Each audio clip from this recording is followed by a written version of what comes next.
pessoal, tudo bem com vocês? Meu nome é Luísa, sou professora de filosofia e no vídeo de hoje eu vou te explicar o que significa deontologia. Essa palavra que pode dar uma assustadinha, mas depois que você entende, você vê que ela cumpre de fato seu papel dentro de um quadro ético na perspectiva kantiana. Vamos juntos? Bom, gente, antes de mais nada, é bom lembrar quem foi a figura Immanuel Kant, né? Kant foi um filósofo muito importante do período moderno, lá pro século XVIII, né? O período das luzes. Foi muito influenciado, né?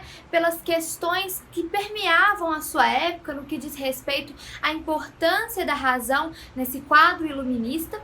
E ele tem três obras principais, né? Três críticas principais: a crítica da razão pura, a crítica da razão prática e a crítica da faculdade de julgar. Essas três críticas formam um projeto kantiano que ficou conhecido como filosofia transcendental. No vídeo de hoje a gente vai aprender o que significa essa palavrinha deontologia ou deontológica dentro de um quadro kantiano. Portanto, a gente vai se focar na obra, né, crítica da razão prática, que é a sua obra de cunho ético. Bom lembrar, né, que por conta do volume, do tamanho da obra e da sua complexidade, a gente vai de fato se focar na elucidação desse termo dentro de um escopo kantiano, mas de modo algum seria capaz num vídeo curto da gente explicar todo, né, o seu projeto de um livro imenso, né, num vídeo tão rapidinho. Então por isso a gente vai se focar de fato em elucidar o que significa deontologia dentro desse quadro. Bom, gente, deontologia ou deontológico são duas palavras que remetem à noção de dever. E dever é um termo muito importante para a ética kantiana.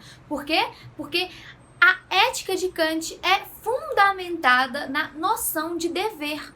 Ou seja, para Kant, nós agimos moralmente porque esse é o nosso dever. Nesse sentido, Kant afirma, né, que existem ações certas por si mesmas e erradas por si mesmas.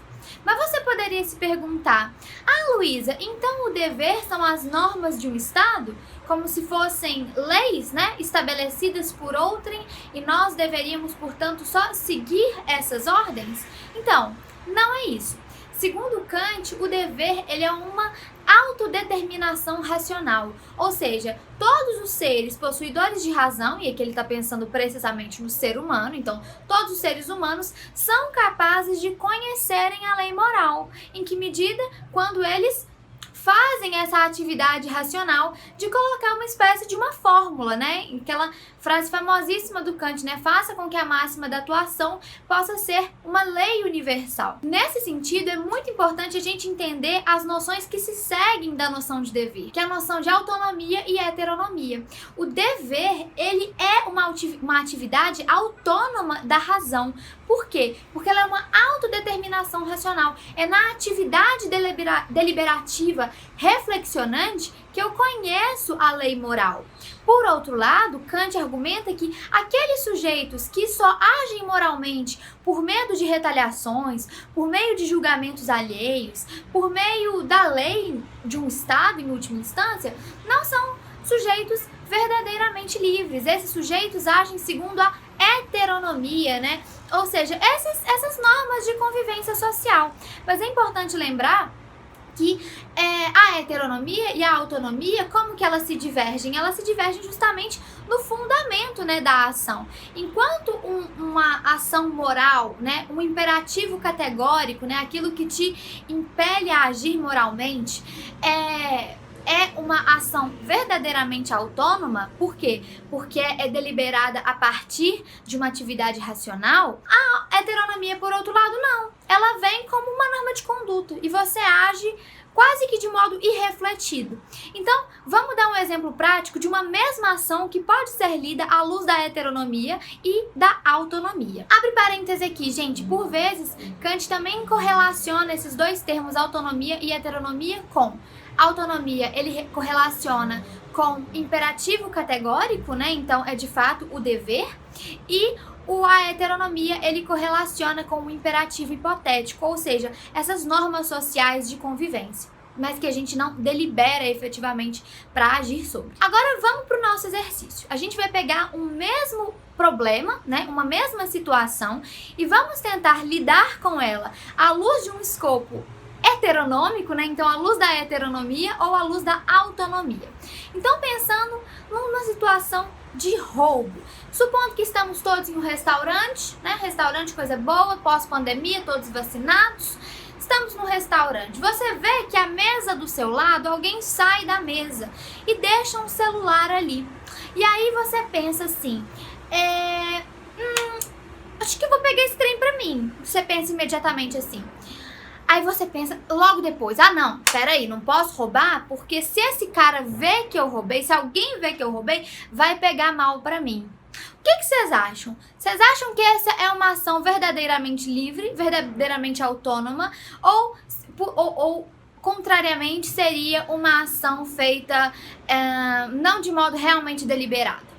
Segundo Kant, uma ação que é feita visando um fim, ou uma ação que não é verdadeiramente refletida do ponto de vista de se eu só não ajo assim porque eu tenho medo de me julgarem, essa não é uma ação verdadeiramente livre. O que seria uma ação verdadeiramente livre do ponto de vista desse exemplo? Se eu vejo que alguém esqueceu o celular na mesa, o que eu faço? Eu penso assim, e se roubar fosse uma lei universal?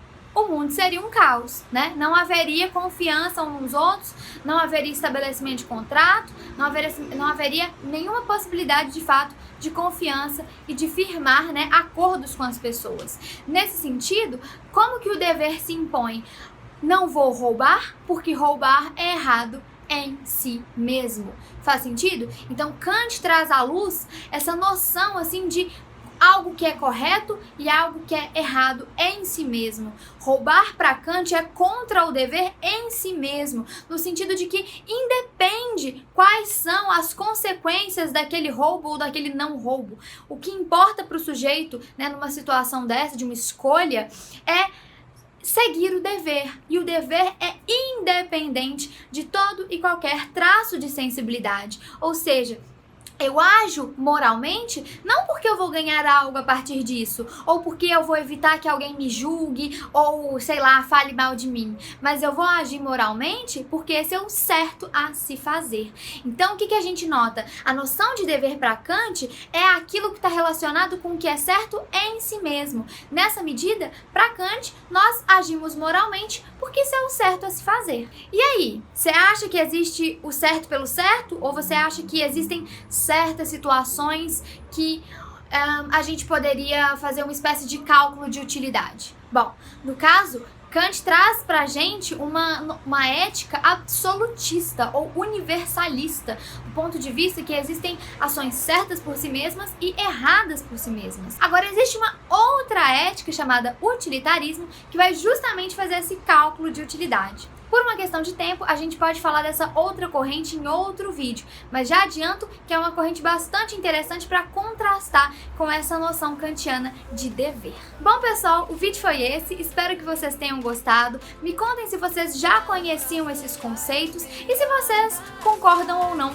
com o nosso querido Immanuel Kant. Não deixem de curtir, comentar e compartilhar esse vídeo. Também comenta aqui embaixo que tipo de conteúdo você queria ver por aqui, tá bom? Um beijão, até a próxima!